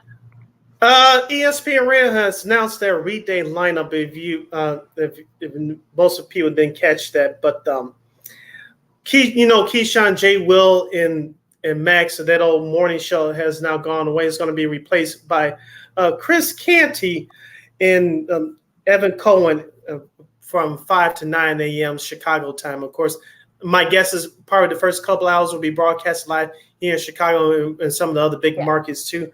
Of course, from 10 to noon Eastern, that's 9 to 11 a.m., which is Greeny. Hopefully, ESPN 1000 doesn't broadcast that show here in Chicago. Give that spot to Amidala and Chris Blake, just saying. Yes, and of course, and then of course at from noon to 3 p.m. Eastern time is Chris Carlin and Matt Fortenbaugh, the sports betting guy from ESPN. I like Chris Carlin a lot. He's been doing radio for years, especially locally in New York City. Of course, he's getting national exposure on ESPN Radio, which I'm happy to see him getting some shine. Of course, during the afternoon drive, Freddie Coleman moves from nights to afternoons from 3 to 7 p.m. Eastern. It's him and Harry Douglas, the former NFL wide receiver. And, of course, Amber Wilson and Ian Fitzsimmons from 7 p.m. to 9 p.m., from 7 p.m. to 10 p.m. Eastern Standard Time. for the nighttime drive. So Amber Wilson, the first female in a while, I think, since Sarah Spain to get a show on a primetime show on that network, a daily show on that network. Yeah, she's really good. I've heard her in the mornings, as I'm working out. So she's really good. I know Amber and Fitz. I think I'm surprised they say Amber and Fitz, but I'm glad that that's my guy, Freddie Coleman.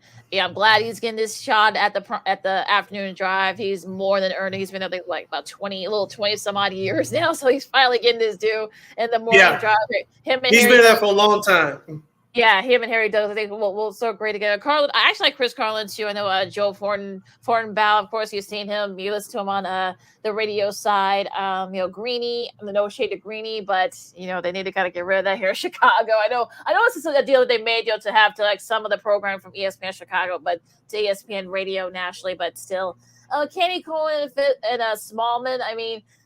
I'm wondering, this is a good Cara Bands is taking kind of control of the ESPN radio now. So I think this hopefully will help refresh that, part of it. That's something they really need. So they tried to do the big names. That didn't work. So then they're kind of trying to mix it up a little bit. So we'll see what happens with this lineup. But you can still listen to it on ESPN radio if you got the app. So, and I think they have it on YouTube as well. So, yes. Here in Chicago, if you don't want to take a break from Waddle and Sylvie, no shade to them, but you may want to take a break from that. And we love them. Also, if they have like Sox games, of course, that's going to be happening for the next 7 weeks. You can listen to them then as well. But I like the lineup. We'll see how it goes. But yeah, I mean, it'll definitely help to kind of revitalize that. Back to baseball, Lakina. Did you check out any of Saturday? I doubt it, but I saw this clip on YouTube. Did you check out the opening to the Mets telecast between the St. Louis Cardinals and the New York Mets? Former radio voice, but veteran TV voice, Gary Cohen, made fun of Keith Hernandez's shirt because the Saturday's game was on PIX, Pix 11 in New York City. Of course, that's their version of WGN, like here in Chicago. Keith Hernandez, I guess, had his S and Y shirt on, but he had the old school duct tape patch that says Pix 11 on it. I thought that was very funny, but very creative at the same time. Yeah, that was funny, but like I said, that was very creative too. So yeah, that was actually pretty funny. But he was Keith was not very happy about that. So I'm wondering, like, okay, yeah, will he get him back? I think that's probably what I'm looking forward to. He's a little bit of a prankster too, Keith Hernandez is. So we'll see if he gets him back. All right. Before we go on to golf, Lakina, did you check out Spain, the women's soccer team? They won the Women's World Cup over the weekend. What were your thoughts? I mean, I'm not that surprised. I know some people were surprised by it. I mean, they played well. They played consistently all tournament long, and they deserve the win. So that's all I have. I didn't watch any of it, so I have not really much to say about that. I only saw the highlights of it. And I'm sure the Rays, unfortunately, were not very good, especially since the U.S. was eliminated. So I'm sure Fox is going to want to keep that very quiet about the ratings. So, yeah, it is what it is. But yeah, congrats to them. This is their first big tournament on the women's side. I know they've won a couple of World Cups on the men's side. So, okay, congrats to them. I don't know what else to say. Yeah, I know there's some noise going outside my window. If you can hear it, I apologize. But I want to get back to, as you're listening to Second City Sports on Sports on Chicago, the Monday edition right here on Sports on Chicago. Sid Lakina here with you, wrapping up today's show. Turning to the world of golf, the BMW Championship took place in the PGA Golf Tour over the weekend outside of our area, Lakina, in the Chicagoland area. In particular, Olympia Fields, Victor Hovland came out the winner shooting a -17, beating out Matt Fitzpatrick and American Scotty Scheffler. Yes, 61 that he shot. I think he had about 12 threes or something. I know someone made a joke that, well, that's more than the Bulls hit one game last year. I'm like, okay, yeah, that's not funny, but I know what you're trying to go with that. But yeah, I mean, he hit the ball I feel sick I forgot to bring up his name on Friday. He was right there. He's been in the top. I don't think he missed a cut this year. So yeah, this is a guy that, of course, he was close to the majors a couple of times. You got to think it's only a matter of time before he wins one. But, you saw that 61, he had a 69, 66, 68, and 65, and shot at 61. Now he's second up behind Scheffler, of course, a setup for over at East Lake for the for the Tour Championship in Atlanta. So, sorry if you guys can't hear me. But yeah, I mean, it was actually going to be a great tournament. A lot of people thought it was going to be a playoff, but Hovland, those two birdies that he shot. He said, "Nope, play off this." So yeah, that was a a great performance by him. And then now it's all set for him. It's going to be between him and Scheffler. I think Rory too also has a shot of perhaps winning the $10 million, and Fitzpatrick too. Yeah, I saw some of the pictures over the weekend for some of our media colleagues here in town. This is some of the friends of this program. Kevin Powell of WGN Radio, of course, Matt Zahn of CBS2 Chicago. They had some great pictures. They covered the event for their stations, and it's too bad that Chicago can't get this event every year. I remember growing up. I'm not the greatest golf fan in the world, but any big time sporting event that comes to the city of Chicago, the Chicagoland area, is always hit with a big buzz. And this year's event, it seems like it didn't disappoint. And it's going to be several years before it returns. At least have it in every other year rotation at least. Yeah, I know everyone was raving about it. I heard Dottie Pepper, of course, she's a reporter, of course, got a couple of major titles on the LPGA side for CBS. She was raving about the course, and everyone else was raving about it. So I'm a little disappointed. I know we talked about it on Friday. Frank Nalo, another veteran CBS golf analyst, said that he wants to. That he wants Chicago and at least the Chicago area, Olympia Fields. I know there's Medina too.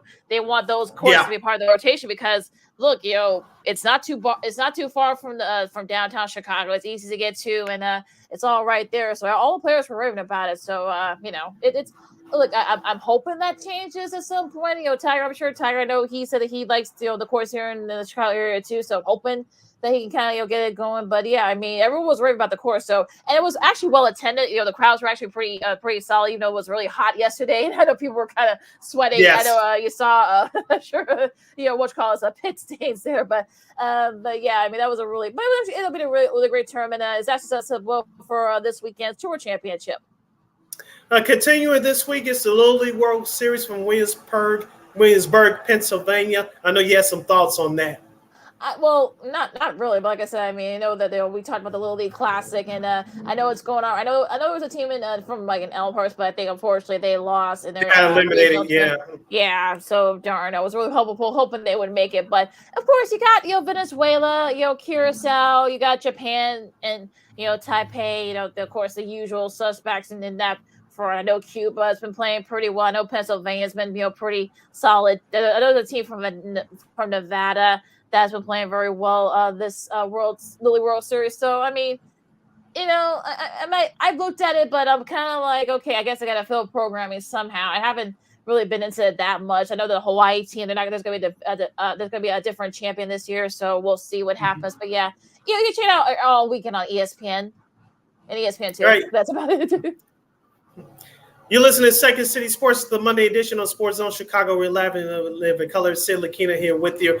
Coming up is Old School TV Monday as we continue our Salute to Cartoon series. But before we do that, Lakina, I know it's only 5 days away, but week 0 of the college football season will be kicking up. We'll get into more deeper in detail on Friday. But Lakina, looking through the schedule for this games will be starting this upcoming Saturday. Of course, the headline game that's going to take place in South Bend, Indiana. The number 13 ranked team in the country, the Notre Dame Fighting Irish, they'll host Navy. I think it's the first time in a long time they'll play Navy in the opening season game. If anybody else knows that the last time they did that, please let us know. Of course, take a look at the schedule for this Saturday's games. Of course, like I said, we'll get a little bit more deep into it on Friday. But just glancing at the schedule here, besides the Notre Dame Navy game, you have San Jose State traveling to USC to take on the Trojans. They're ranked number 6 in the country. And you got FIU traveling to Louisiana Tech. Yeah, I mean, a couple of solid matches there. Of course, USC and Caleb Williams, the reigning Heisman Trophy winner. We'll see how he looks so far, and also their defense too. I mean, SC's defense. I mean, that's been kind of like the thing this year. New Mexico State hosting UMass. Of course, he thought that was going to be a basketball matchup too, but no, that's a football matchup. That's 6 o'clock on ESPN. Of course, San Diego State hosts Ohio U, Vanderbilt, and Hawaii. That's going to be 6:30 on the SEC network. But yeah, I mean, the Notre Dame Navy game is going to be interesting because, like I said, this is going to be the earliest they've played. And I think just 19. I think since Roger Staubach was there all the way back in the 60s. I think that was the last time that they played. Notre Dame played Navy this early in the season, like I think it's freshman year. We're talking about Staubach's freshman year or something like that. So it's been a minute since they played this early in the year. So this is going to be very interesting, different mindset here. But I mean, like I said, week 0 is sort of one of those things where it's kind of like the appetizer to like the main course, which will be next week, on Labor Day weekend. So we'll talk more in depth. Hope we'll have some people on to talk about the college football season. So it should be interesting too. We'll still talk about all that stuff. You'll come up on Friday. Like I said, if you want to check out like I said, we'll talk more in depth on Friday. But yeah, I mean, so a couple intriguing games, if not nothing else for stats purposes, if nothing else. Yeah, like you said, looking at the schedule for next week, looks like it may be a couple of games you surely can check out here. Like I said, we'll get more in depth into it this coming Friday, and definitely for next week when the real season kicks off of college football. As those new TV deals for these networks, especially dealing with the Big Ten, will kick off this year. So I'll be watching not just for the teams on the field, but how these networks covering in particular the Big Ten this year, since they started that with the new deals with CBS and NBC in particular. We talked about before all offseason, Lakina, about how the landscape of college sports in general, but definitely college football is changing with all these power conferences, teams hopping to these power conferences because the money is talking, the BS is walking. Yeah, and I think that's good. And unfortunately, that's going to be the thing here. The money is sort of the root of all this. So, it'll be interesting to see, like I said, we'll talk more about it, more in depth. But yeah, it's going to be interesting to see what happens with that. But I'm looking forward to it. I mean, look, this is my favorite time of year. Of course, you're going to have, football, college football from now until early January. So this is my favorite time of year. We're going to get to watch more college football this year. I don't know how we're going to do it, but we're going to get it. I was watching that one game a week. I'm watching that one game, the game of the week per week, on this program. But in all seriousness, this is your home for college sports in particular, but definitely college football as you want to keep it here on Sports on Chicago, Second City Sports. We have you covered from opening weekend until the national championship in January, like Lakina said. This is going to be your home for college sports once again, college football in particular, once again right here on Second City Sports, as we'll preview the big games starting this week, next week, all the way to the college football national championship in January. So we're going to have you covered from A to Z. Yeah, from 0 to 13. So yeah, we're gonna give you cover all of that, as well as like I say, sports on Sports of Chicago. Lakina McGee, Sydney Brown with you. Okay, so it's about that time. Old School TV Monday. We're keeping it animated again. So what cartoon do you have for us this week? Garfield and Friends. Yes. That's right. Garfield and Friends was an American animated television series based on the comic strip Garfield by Jim Davis. The show aired on CBS as part of his Saturday morning cheerleaders lineup from September 17, 1988 until December 10th, 1994. The show featured animated storylines adapted from the comic strip. Garfield and Davis's other comic strip, U.S. Acres, Mark Evanier was the show's head writer. Lorenzo Music provided the voice of Garfield the cat, the strip's title character, and he has done since Here Comes Garfield in 1982. Other voices present on the show included Tom Hughes as John Arbuckle, Garfield's human owner, and Greg Berger as Odie the dog. Berger and Hughes was also respectively voiced Orson Pig and Roy Rooster in the U.S. Acre segments.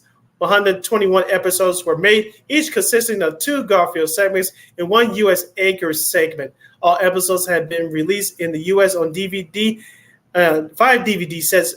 It was courtesy of 20th Century Fox Home Entertainment.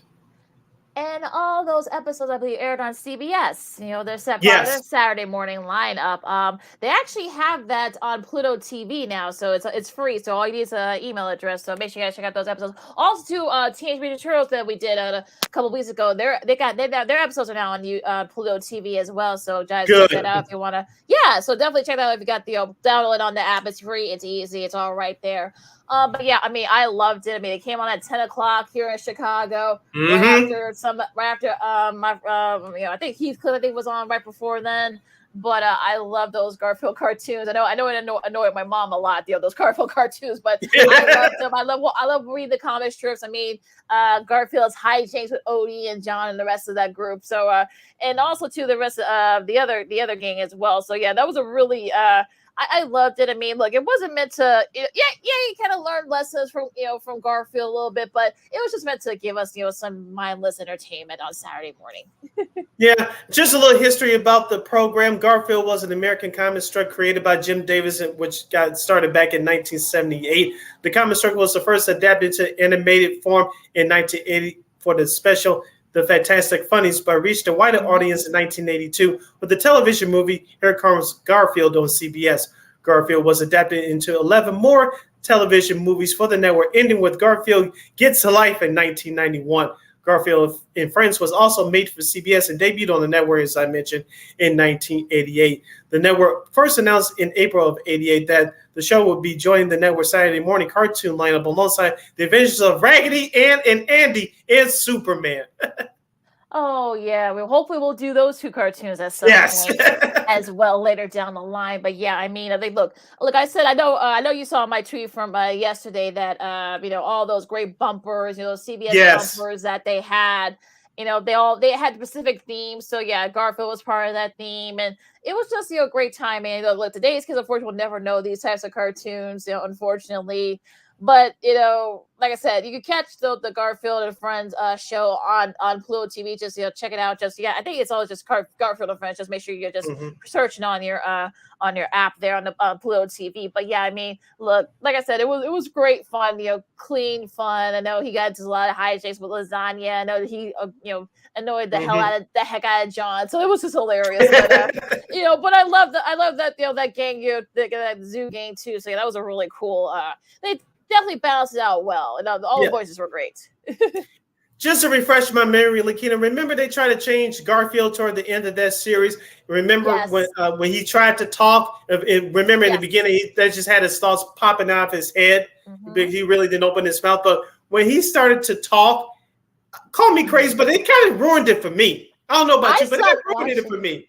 I think I stopped watching when they did that. I'm like, really? Now we're gonna have Garfield actually talk. Talking, yeah. I hate to say I really wanted him to talk, growing up watching the show, but when they made him talk, it kind of ruined it for me, to be honest with you. I don't know why that was, but it kind of ruined it for me. I don't know who thought that was a good idea. I guess they thought that, maybe for, I guess, I don't know, closed captioning purposes, maybe, or maybe have them actually talk. But I just think that it was just, I think it, if it wasn't broke, don't fix it. I mean, that was a great part about Garfield, that we actually able to hear thoughts in his head. Like we didn't even hear him talk. We didn't even hear him talk, but it is what it is. But I think I stopped watching when that happened. I think that really I think that insulted my intelligence. I think I just stopped watching at that point. But I love the rhythm music. I mean, he was a great comedic actor. He voiced a lot of great cartoons. Not just Garfield, but among many other great voices that he did. Sadly no longer with us. He died in 2001, but his voice definitely lives on. And I mean, there was some great great cartoons and stuff. So yeah, I mean, Garfield was just another one of those great pivotal ones that, again, it wasn't meant to change anything or learn. You couldn't you didn't have to learn any lessons. We just had to kind of just have some fun and laugh for the next 22 minutes. And one more historical note about the show: although the series was a success in the ratings at the time, it had become expensive to make the Saturday morning cartoon format. It was in decline by the mid-1990s. Additionally, CBS as a whole was distant third behind NBC and ABC for much of the series' run. It was in the middle of its cost-cutting ties that resulted in CBS losing its broadcasting rights to the National Football League. Of course, Garfield and Friends was part of that whole cost-cutting change in 1994 when CBS lost the NFL the first time to Fox with a NFC package. Of course, as a result, CBS proposed renewing the show for another season, which it did with significant budget cuts. But since the show did well in syndication, producers ended the series in 1994 with the 7th season completion. I think they use the whole cost cutting thing. That's why, and cartoons are pretty expensive. So I can get why they decided to do away with the whole cartoons format. I mean, I'm a little surprised that CBS I guess was Saved by the Bell came on and it took off. I guess that kind of changed the complexity of it, to have more live action stuff on Saturdays. So, CBS had a lot of trouble keeping up with that, so they had to get rid of a lot of animated stuff, and I get it. But again, you kind of like, money unfortunately was the root of it too. Again, like you said with the NFL coverage. So, but we'll talk more in depth about it. Well, I'm not up against it, but yeah, I mean that was sort of one of those things where you're kind of like, I know that Garfield was one of the few bright spots for CBS. I know the Muppet Babies did pretty well too. I think that was one of the ones that I think them and Muppet Babies were definitely like one of the couple of cartoons that kept CBS from not going way too far back in the third spot. Especially when Fox first came on too, with Bobby's World and some of their cartoons too. I was getting ready to say, hopefully we'll do some of those shows down the line. But when Fox got into the Saturday morning cartoon game in the 90s, don't forget it's the CW now. But remember, the WB got involved in as well in the mid to late 90s. So that really changed the game as well. So like I said, it changed the game for those networks like ABC and CBS in particular, after, like you say, NBC went to those teen comedies in the early 90s for Saturday mornings. Yeah, so definitely, like I said, we'll get more in depth about that, because I want to talk a little bit more in depth about that, because I think the trajectory of the cartoons, the Saturday morning cartoons, Saturday morning programming in general, you look at it now, you think you can't find a cartoon. I mean, you get like some nice family stuff, but it's not like what it used to be. So there ain't nothing on TV on Saturday mornings anymore. It really isn't. No.